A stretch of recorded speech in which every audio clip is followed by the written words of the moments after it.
Hey, everyone. Happy Tuesday. Hope you're having a great day. So, today I posted about coconut and about how last April I eliminated coconut from my diet. And the reason why and I remember when I posted the post last April that I had eliminated it, it was great. I mean, I had like lots of commentary on it.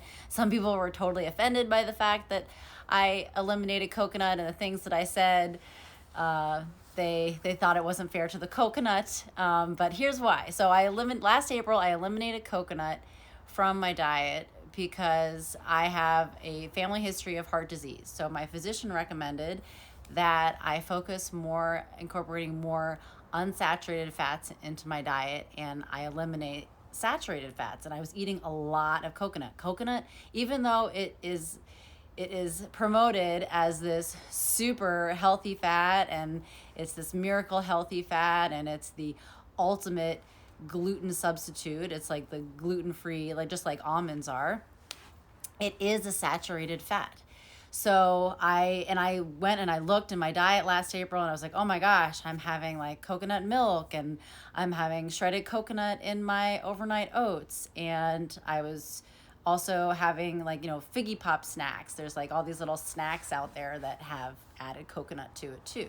So I went through everything that I had, and I was using coconut oil. And so I eliminated all the coconut last April, and it made a really big difference. It made a really big difference for my gut, actually. And I didn't really tune too much into that at the time, except I just thought, okay, this is like probably really good thing for me to eliminate based upon my physician's recommendation related to the heart disease that runs in my family, so that I'm eating more unsaturated fats. And what I replace the coconut with is I replace it with more avocado oil, almond milk. Now my husband and I, Eric, we make homemade almond milk. We make and homemade nut milk, like pumpkin seed milk. We make our own homemade milks now. So that was last April. Then, a year passes by, we do this thing, and then sometimes what will happen is you're like, oh, I'm going to go back to the coconut. So over the past couple months, I've started to eat more coconut. There have been times where there was no almond milk ready in the house, but we had some coconut milk from the store. So I was like, I'll just use coconut milk in my shake today. So over the past couple months, I've started to eat more coconut again. I started to have coconut milk, and then we discovered these coconut wraps from Nuco. So I started to have coconut wraps, and I'll have coconut water as my workout carbs when I exercise. And then recently I was traveling in LA for a retreat for this business mastermind that I'm in. And I went to Whole Foods and I bought some snacks, and a lot of the snacks, they had a lot of coconut in them. And I had snacks left over that I brought back to Vegas with me that I brought home. So last week there was a day that something really bothered my stomach a lot. I was like, what is happening? What am I eating differently now that all of a sudden caused this stomach upset? Which, as a note, and I'll do another live on this, is I have Hashimoto's, I have autoimmune, so I do have to be really careful about some things that I eat because it can cause flare-ups. But that's going to be a whole other live that I'll do. So anyway, on that day, I mentioned it to my husband. I was like, gosh, I do not know what bothered my stomach, why my stomach feels like this. I mean, it just was like, it felt like I had lead in my stomach. I was so bloated, and it was like this hard bloating, like I had lead in my stomach, and I was just like, oh, I just feel awful, and I was gassy. It was really bad. So I talked to my husband about it, and he asked me, well, how much coconut have you been eating? And I thought about it, and I told him, I said, well, I had 6 ounces of coconut water for my workout carbs, and then I had 8 ounces of coconut milk for my shake, and then I had a coconut wrap at lunch, and then it was in the evening, so I'd had like a couple of these Banana Bite snacks that were coconut and banana. I'd had so much coconut. And he replied, well, coconut is a high FODMAP. It is high, there's a sugar alcohol in it called sorbitol that coconut is really high in.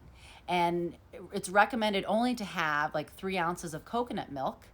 If you are sensitive to FODMAPs, then it's recommended to only have 3 ounces of coconut milk. And here I am having 6 ounces of coconut water and 8 ounces of coconut milk. And So it's a high FODMAP, high in sorbitol, and it can cause abdominal distress and stomach upset. So if your body is not able to process those sugar alcohols well, then that's what will happen. And a lot of people, they don't know enough about FODMAPs or what even FODMAP stands for, or what it is. And so my husband said, it's high in FODMAP. It's probably the coconut that's upset your stomach because you've had so much coconut. I'm like, yeah, it's probably that, because I had eliminated it for so long.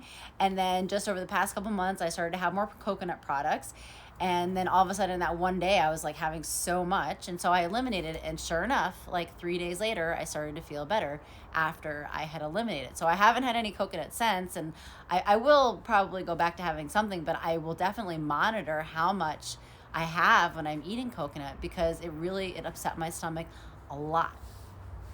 And a lot of people don't know that, because they hear about coconut and they hear like, oh my gosh, it's like this miracle healthy fat. It's, I can have it, it's gluten-free, so I can have it. It has a lot of fiber, which it does, which is really good. But they go crazy with the coconuts, and coconut is in everything. It is in so much stuff. One of the things, as a nutrition coach, I am a nutrition coach. When I get my clients, I always do a diet audit with my clients, my one-on-one clients, when it comes to their nutrition. I'll do a diet audit and I'll go through, and so many times I find so much coconut all over the place in their food journals, and that's because coconut is promoted as like this super healthy superfood, which it is, but no one talks about the fact that yes, it's a saturated fat, and yes, it's a high FODMAP. So that's great that you're going to have it, but just make sure that you have it in moderation. So just something to think about there. My husband, Eric, is going to be doing a masterclass, a free masterclass on FODMAP and FODMAP nutrition on Monday, this coming Monday, February 24th at 4 p.m. Pacific. And if you want to get in on that masterclass, then the link is in my bio. Go ahead, sign up, get in there. It's going to be so informative and super, super, super helpful. And then also he specializes in FODMAP nutrition. So if you want to work with him, link is in my bio to apply to work with him. And then if you want to work with me, because I also do fitness, nutrition, strength training, all that, hormone balance, link is in my bio to apply to work with me. So just a little note on coconut. Maybe you didn't think of all those things when it comes to the coconut. So I hope that added a little bit of information to your day. It's always good to learn at least one thing a day, right? Have a great night, and I will be back on here talking about something else super soon. All right, bye.